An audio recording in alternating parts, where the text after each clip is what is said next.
va passer un moment là-bas. Oui, on va faire... Elle voulait vraiment nous mettre, nous faire enfermer. Hein. Ah oui, oui, oui. Ah, oui. C'est seulement quand elle a appris que j'avais déposé plainte auprès du procureur de Montgolfier, qu'elle a dit non mais, en disant j'ai apporté les preuves de la complicité du docteur Bataille et tout, c'est un montage, c'est affreux. Elle a téléphoné immédiatement, elle a eu immédiatement Montgolfier, elle a eu immédiatement les gendarmes, et elle était, mais vous pouvez me donner, m'envoyer ces documents, et le gendarme a dû dire à l'autre bout, non, mais je suis obligé de les garder, moi c'est auprès de moi qu'a été déposé la plainte. Elle a dit oui, je comprends, et si bien qu'on a été libérés le soir même. Voilà, et donc libérée, ça fait du bien. Ouf, ah oui, c'est... Et...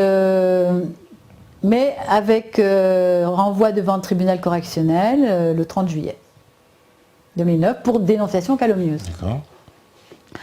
Alors là, on était un peu paumés parce qu'il faut dire que moi j'avais des coups partout, hein, j'avais des bleus partout. J'étais encore dans un sale état. Avec l'agression de plus mon bras dans le plâtre, cette garde à vue, tout ce qu'on avait appris avant des enfants. Enfin bon, c'est quand même énormément de choses.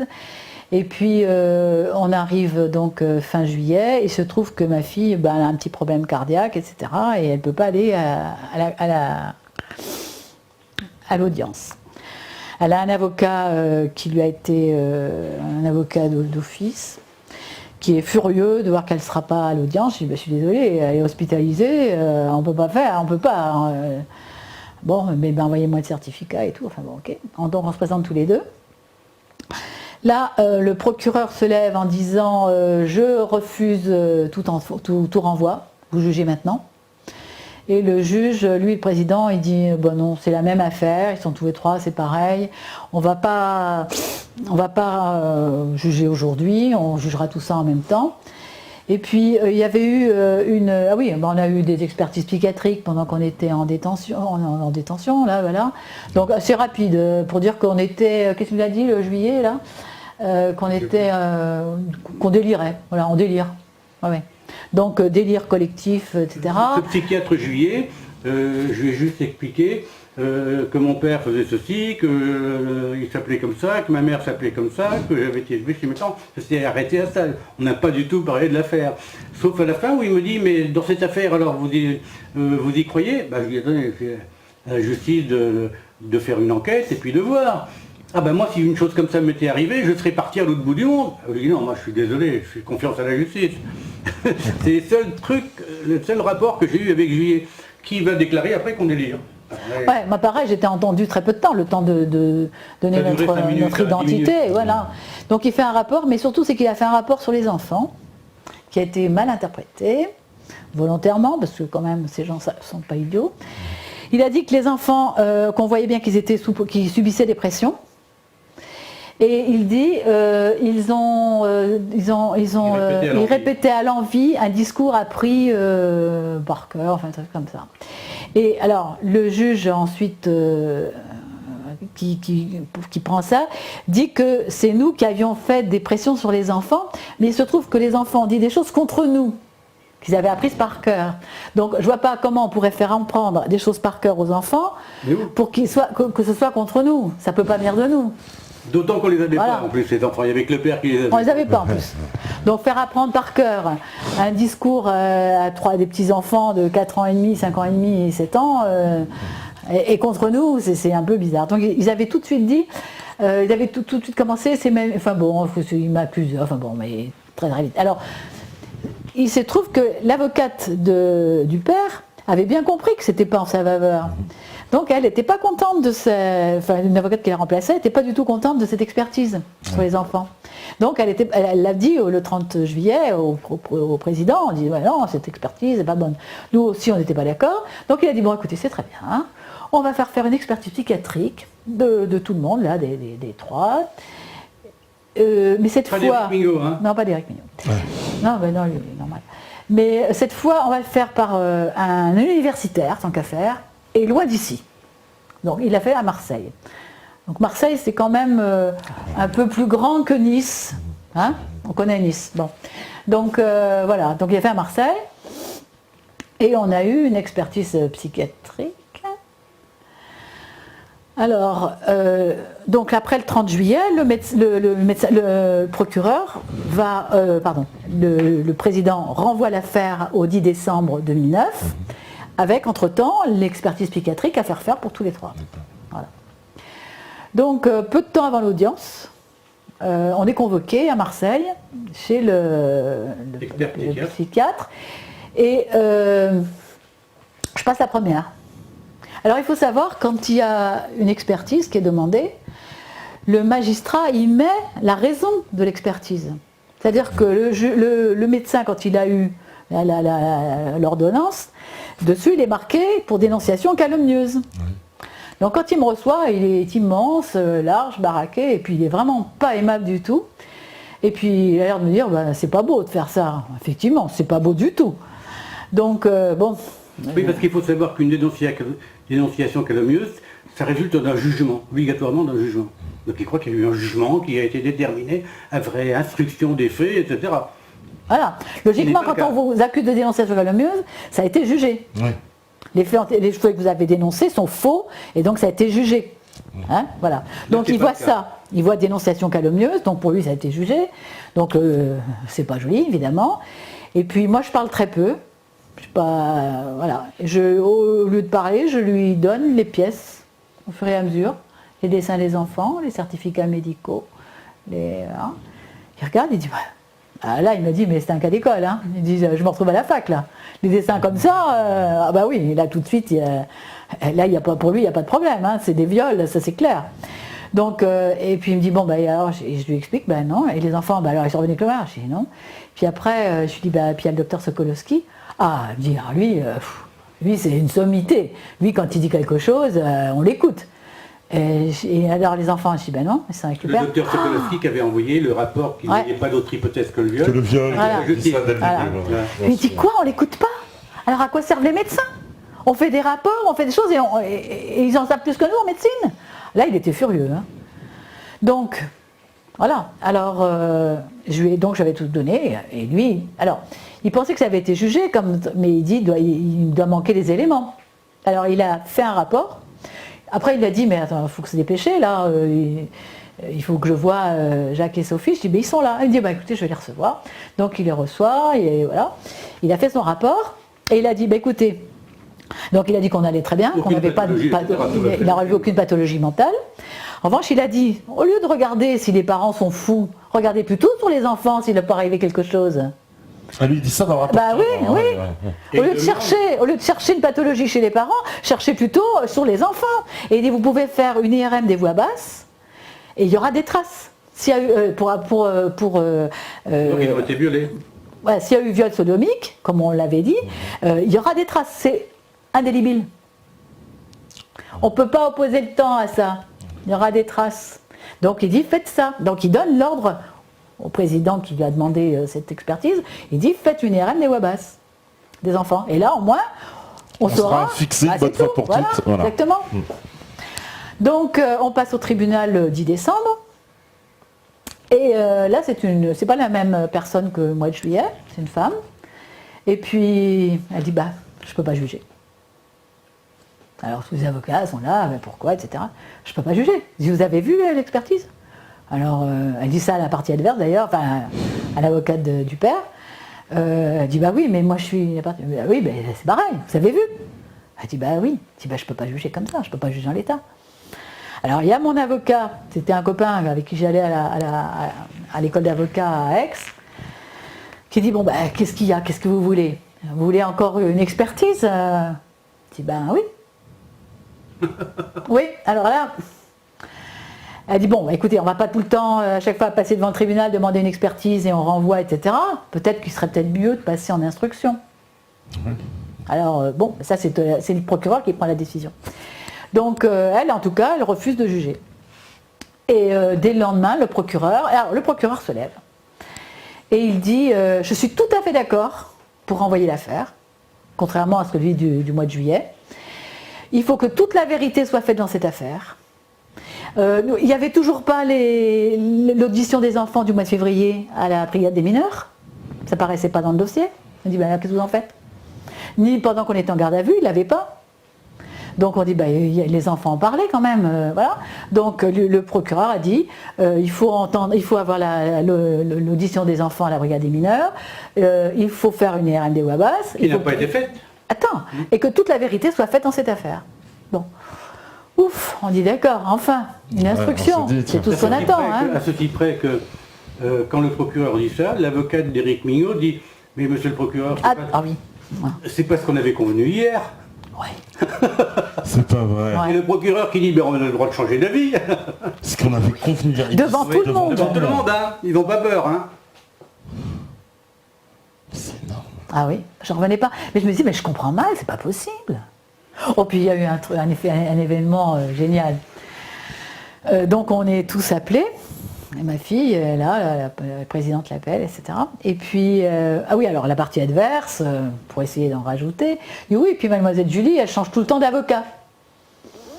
Alors la procureure, la présidente, tout de suite, oui, elle note. Oui, alors mademoiselle, pourquoi vous changez d'avocat? Je dis, écoutez madame, moi je suis au RSA.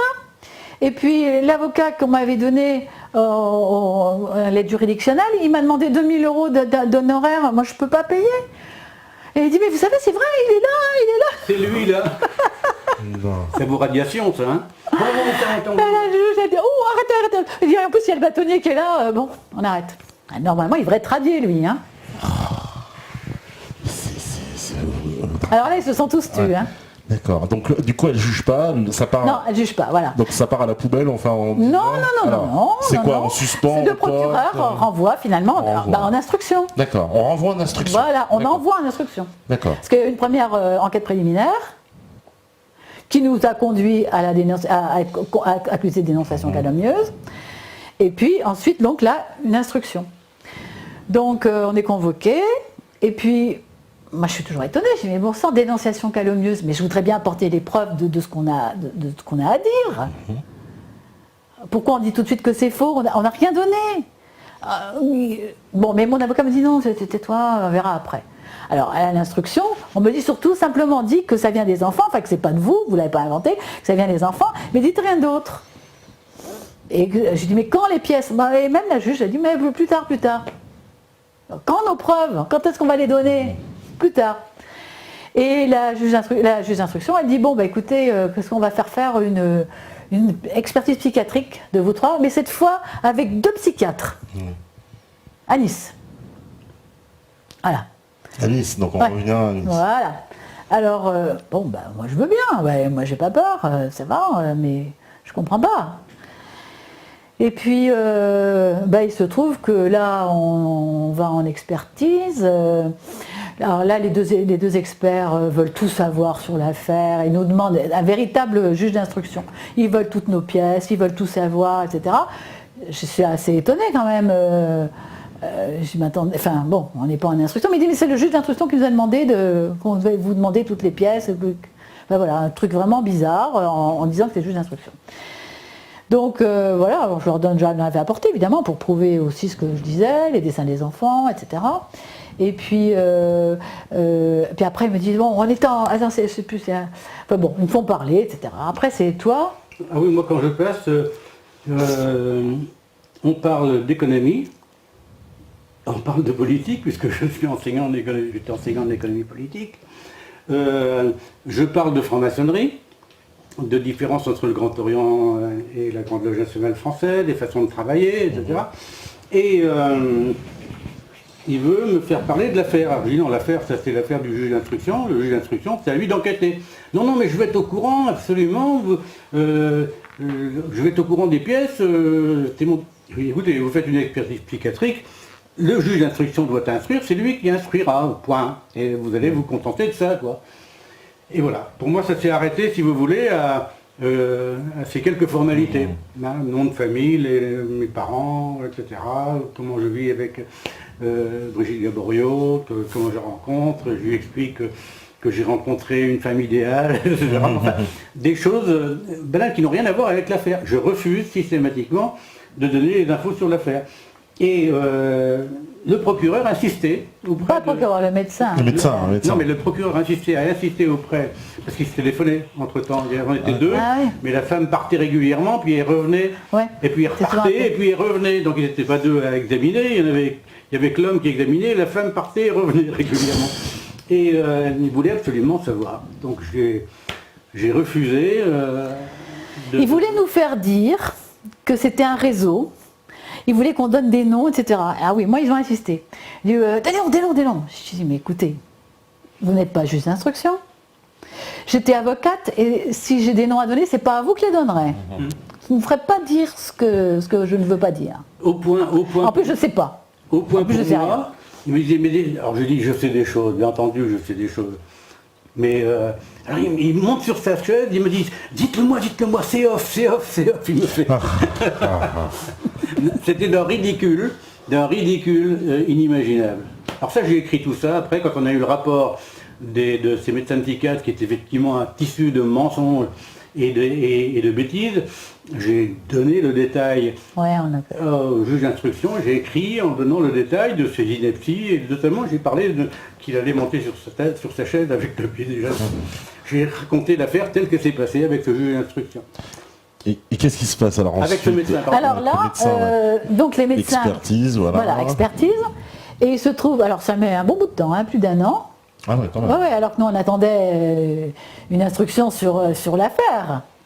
Pas que Mettre sur nous. 1 an pour vous analyser. Oui, voilà. Déjà, ouais. Donc, et puis alors, quand le juge d'instruction reçoit les rapports, elle nous les transmet. Je crois qu'on a eu que les conclusions, de toute façon on n'a pas trop su ce qui s'était dit. Elle nous demande de répondre à ça, donc je lui ai répondu tout ce que j'avais. J'aurais pas dû être interrogé par ces personnes, enfin, ils se mettent en juge d'instruction. Il paraît que ça vient de votre part, que c'est vous, donc elle m'a pas dit ni oui ni non. Enfin bon, voilà, on leur a expliqué les anomalies qu'on avait trouvées dans cette expertise. Finalement, cette expertise, ça va être quoi? C'est-à-dire qu'on est dans le délire collectif. Voilà. Alors, il faut savoir une chose, c'est que le délire collectif, ça n'existe pas en psychiatrie. Et que d'autres part, on ne se drogue pas, on ne fume pas, on ne boit pas. Donc, on n'est pas dans le délire. Ouais, le délire psychique. Voilà, Tout, voilà. Brigitte est considérée comme... Ah oui, alors, bon, ben moi, donc, finalement, dans cette instruction, Jacques et Sophie seront renvoyés devant le tribunal correctionnel pour dénonciation calomnieuse. Ouais. Et moi, je suis trop folle pour supporter un tribunal. Voilà, moi, je suis pas maître de ce que je dis. Enfin, bon, voilà. D'accord. Voilà.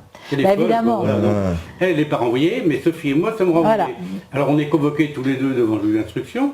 Et moi, quand je suis convoqué devant le juge d'instruction, elle me dit, vous êtes convoqué pour dénonciation calomnieuse. Mais je lui dis, attendez, quand est-ce que j'ai fait une dénonciation calomnieuse? Je n'ai pas fait de dénonciation calomnieuse. Quand est-ce que j'ai fait? Pouvez-vous me dire où, quand, comment, les dates, les noms? Elle me dit, ben non. Puis elle cherche, elle me dit, ah oui, ici, le docteur Bataille. Mais le docteur Bataille, ben écoutez, puisque vous parlez de docteur Bataille, ça tombe bien. D'abord, c'est pas une dénonciation calomnieuse, mais ça tombe bien parce que je demande une confrontation avec le docteur Bataille. Elle me dit, non, ça pas question. Ils veulent pas à chaque Voilà. fois ce docteur Voilà. Bataille. Ouais. Oui, parce qu'en fait, vous n'avez rien dénoncé du tout, Non, finalement. bah non. Mais non, La seule jamais personne rien qui est dénoncé. dénoncée à la limite, c'est Sophie. C'est oui. Elle a porté une plainte première fois, évidemment, et en plus, c'est pas contre le père, qui est classé sans suite. Et la deuxième, au premier magistrat de France, voilà. Mais c'est tout. Elle n'a jamais fait, elle n'a même pas été entendue par les gendarmes. Voilà. Donc c'est-à-dire en fait, vous allez à la gendarmerie, vous dites, ils sont incapables de vous expliquer en fait les faits Ouais. qu'on Ouais. vous reproche clairement quoi en fait. On vous dit dénonciation calomnieuse, Voilà. ça s'appuie sur rien, il y a pas. Sur rien. Ouais. Sur rien. Alors, en plus, quand alors, oui, ça s'appuie la sur les mensonges des dénonciation, gendarmes. Oui, mensonge, la ouais. dénonciation, il faut avoir porté une plainte. Donc nous, à part Sophie, ni Jacques ni moi n'avons porté de plainte, sauf moi pour mon bras. C'est D'accord. classé sans suite. Mais et qui a voilà. porté plainte au fait contre vous? C'est le. Eric Le Mignon. père. Ah, c'est Éric le père. Mignon. Alors que j'ai jamais... Et le alors- procureur. Et le procureur. Et le procureur. aussi. Ouais. D'accord. Alors, la chose extraordinaire, c'est que je suis ensuite condamné pour dénonciation calomnieuse. Oui, voilà. Non mais attends, on va y arriver. Oui, Attends. alors que Il y a des je choses à n'ai dire. jamais fait de dénonciation, donc je ne peux pas avoir fait de dénonciation calomnieuse, puisque je n'ai jamais fait de dénonciation. Malgré tout, je suis condamné. Allez comprendre quelque chose?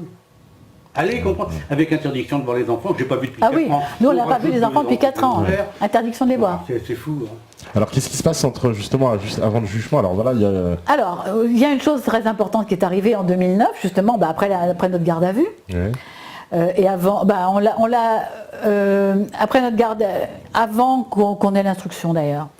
Enfin, avant le 10 décembre, avant la deuxième fois où on passe devant le tribunal correctionnel, il y a eu une lettre sur Internet qu'on a lue seulement, nous, qu'on a trouvée seulement en janvier. Hein. Mais elle avait été postée... C'est vrai, parce qu'on passait au mois de décembre. Bah oui. Elle a été déposée le 30 novembre 2009. Et nous, Jacques est tombé dessus seulement un mois et demi plus tard. Et elle est restée 15 jours après qu'on l'a vue. Sur le site des combattants volontaires. Fédération nationale des combattants volontaires, Fédération FNCV. nationale des combattants volontaires. Alors une lettre d'une gendarme qui dénonce un réseau pédocriminel dans le Var, qui serait couvert par la justice, que la justice couvrirait ou qu'elle serait dedans. Elle ne sait pas. Voilà, elle dénonce ça.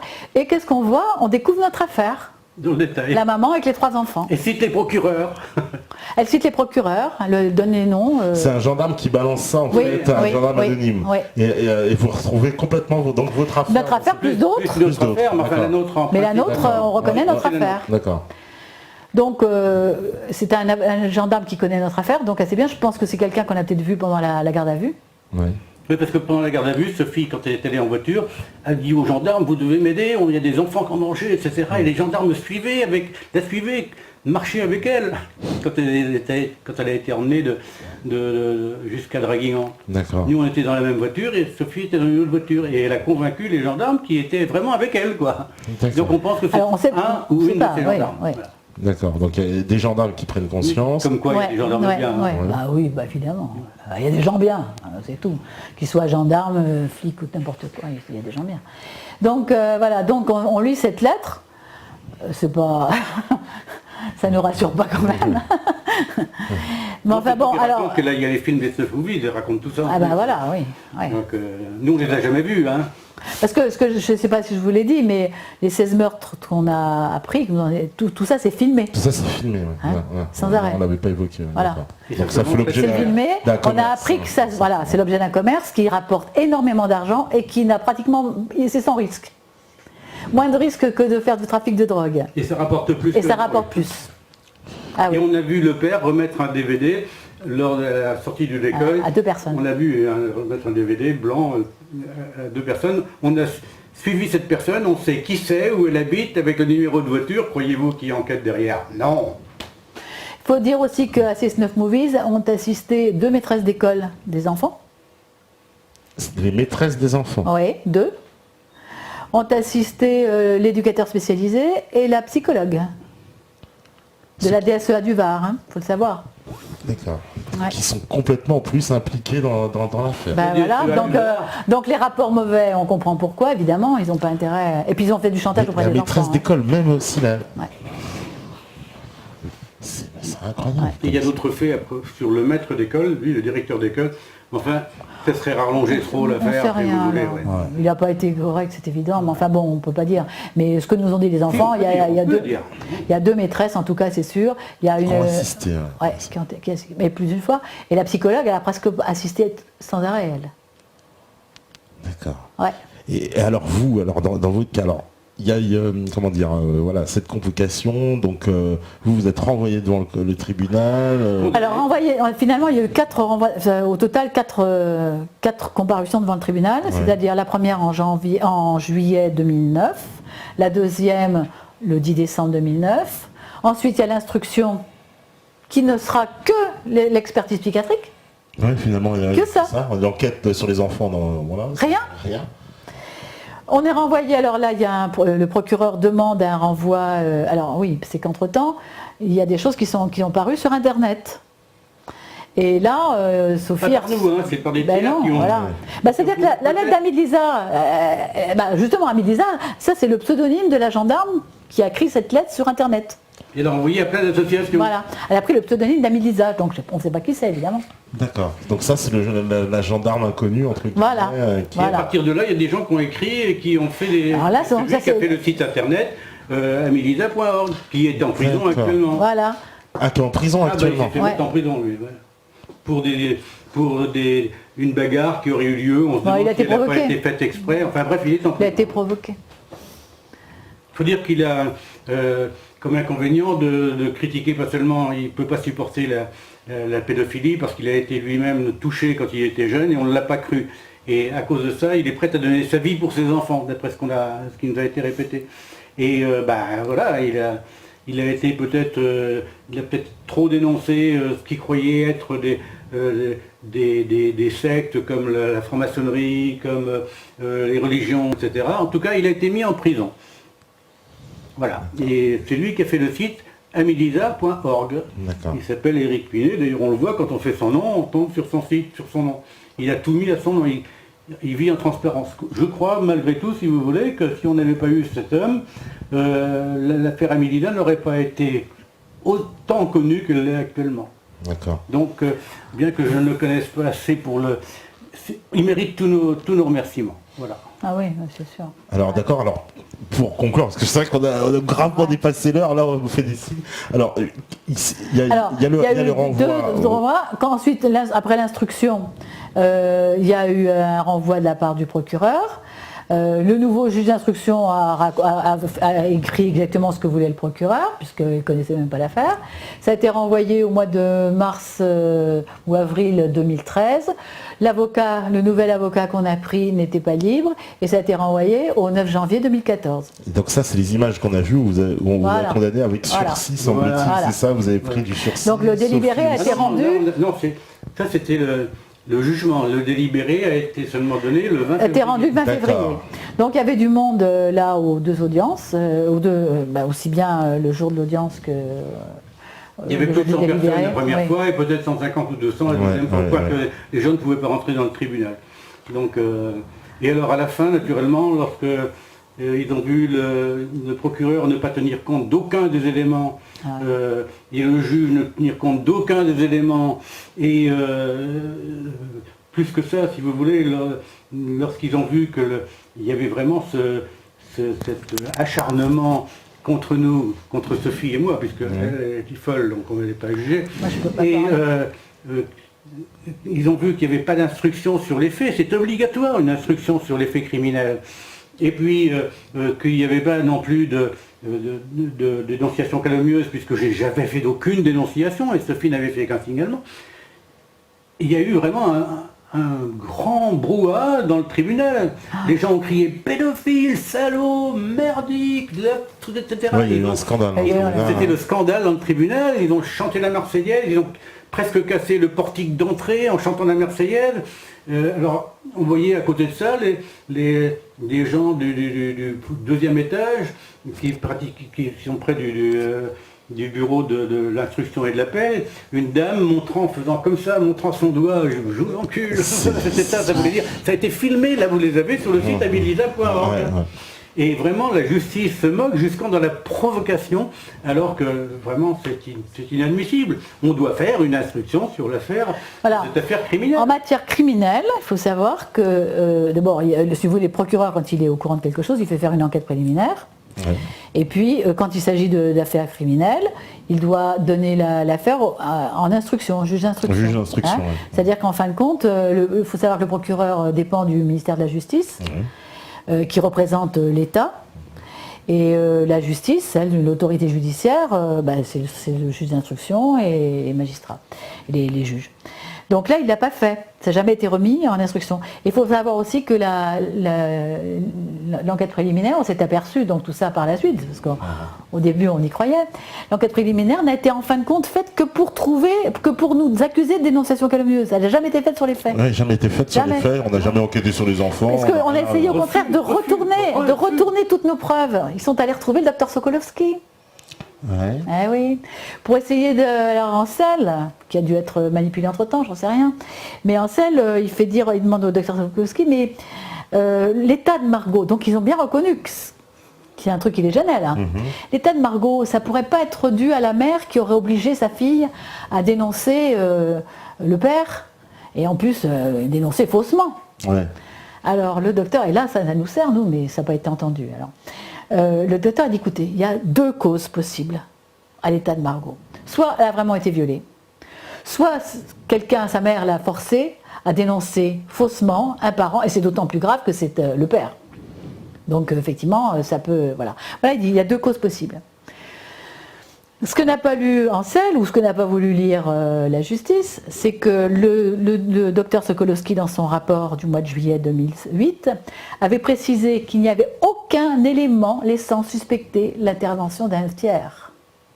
Que Margot n'était pas menteuse, qu'elle était parfaitement bien dans sa tête, et donc et aucun élément laissant suspecter que quelqu'un ait pu la forcer à parler. Donc la maman n'a Donc pas- il reste quoi si personne ne l'a forcé? Il reste plus que le viol. Et en plus, Margot n'avait pas dénoncé son père, elle dénonçait un ami qu'elle n'aime pas, que le père connaissait depuis très peu de temps. Donc elle n'était même pas malade d'avoir dénoncé son père, parce que beaucoup Non, mais elle a quand d'enfants... même mis papa Montsouris dans la vie. Après, Oui, après. Avant, elle était malade avant. Oui, oui. Mais Margot, pendant 9 mois, elle n'a pas dénoncé son père. Donc elle n'était pas malade, elle n'était pas forcée d'avoir dénoncé son père, justement. Elle n'avait pas dénoncé. Donc, ils n'ont pas tenu compte de ce qui est écrit dans le rapport. Si la petite n'a pas été forcée, et en plus elle n'avait pas dénoncé son père, il reste la seule solution, c'est le viol. Là, c'est Et clair. le docteur Sokolowski a dit après, il a confirmé que de toute façon, ce qu'il avait dit, il l'avait dit, et qu'il ne revenait pas sur ce Oui, qu'il avait dit. parce que Sophie, elle lui a écrit en lui disant, attendez, d'après votre rapport, enfin d'après ce qu'on nous dit, vous seriez revenu sur votre parole. Et il lui a répondu, on a la lettre évidemment, contrairement à ce que vous pouvez croire, je ne suis jamais revenu sur mon rapport. Donc c'est clair. Donc voilà, donc les Voilà. gendarmes ont encore menti sur cette Voilà, affaire. voilà. Alors pour conclure, où est-ce qu'en est l'affaire aujourd'hui Alors évidemment, pour conclure quand ils ont été condamnés pour dénonciation calomnieuse, voilà, donc 6 mois de prison avec interdiction de voir les enfants. Ouais, interdiction de voir les enfants, oui. 13 500 € de dommages et intérêts à verser au père. Voilà. 12 000 plus 1500 pour ses frais d'avocat, alors qu'il a toujours eu un avocat en aide juridictionnelle. Total. Bon, et donc là, ils ont fait appel, évidemment, et donc là, c'est renvoyé en appel. En revanche, ça nous convient pas, évidemment, parce que qu'est-ce qu'on réclame? Une instruction, c'est tout. La loi, c'est ça. La loi, il y a des procédures à respecter. Il faut savoir que le juge est indépendant dans l'interprétation des faits, mais en revanche, il se doit d'appliquer les règles de droit qui sont notamment celles de procédure. Voilà. Donc il y a une instruction qui doit avoir lieu sur les faits criminels.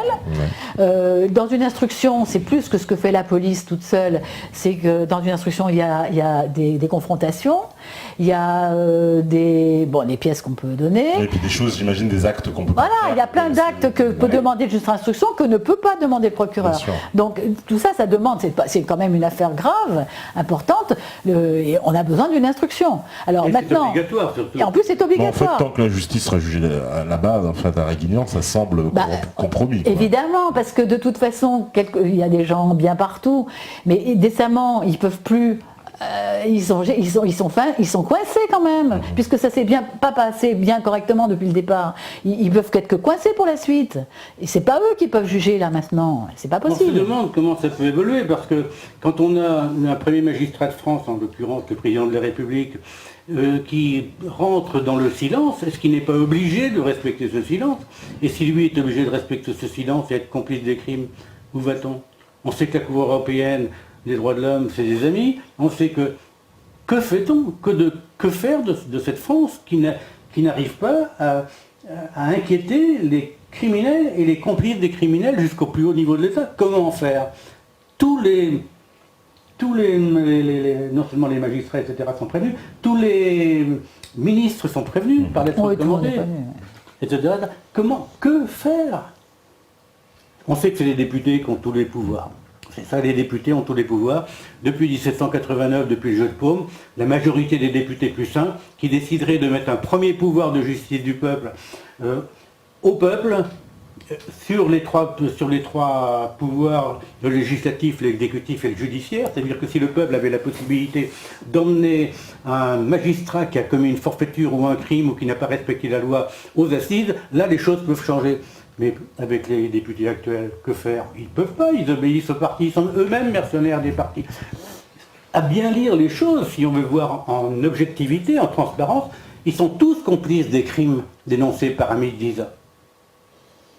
Je voudrais ajouter une chose, c'est que la justice n'est pas un pouvoir, hein, c'est une autorité. l'autorité judiciaire.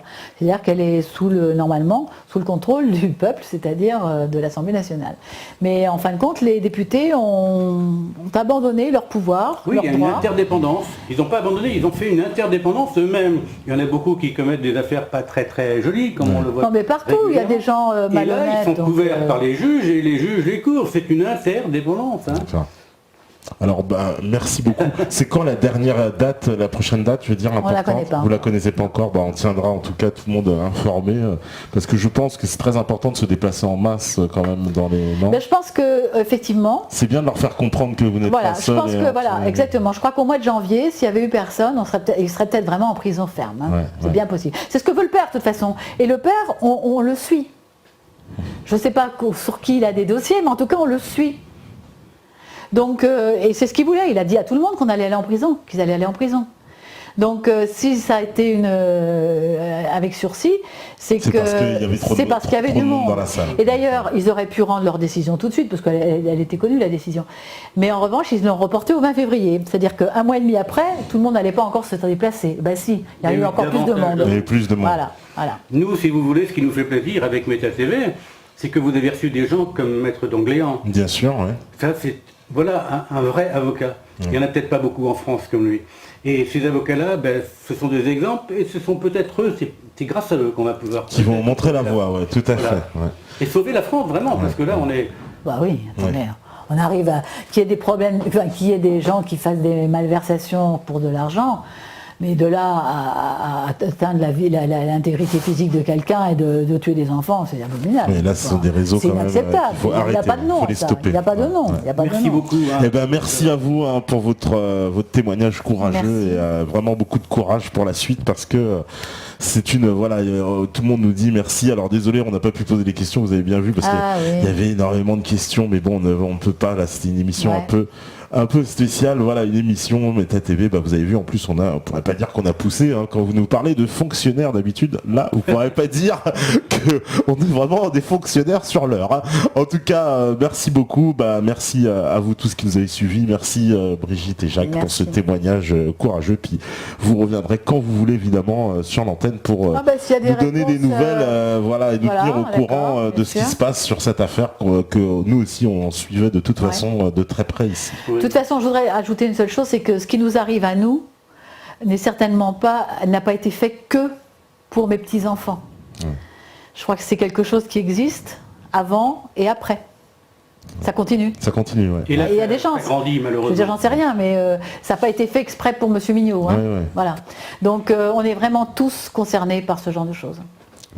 Merci, ce sera le mot de la fin.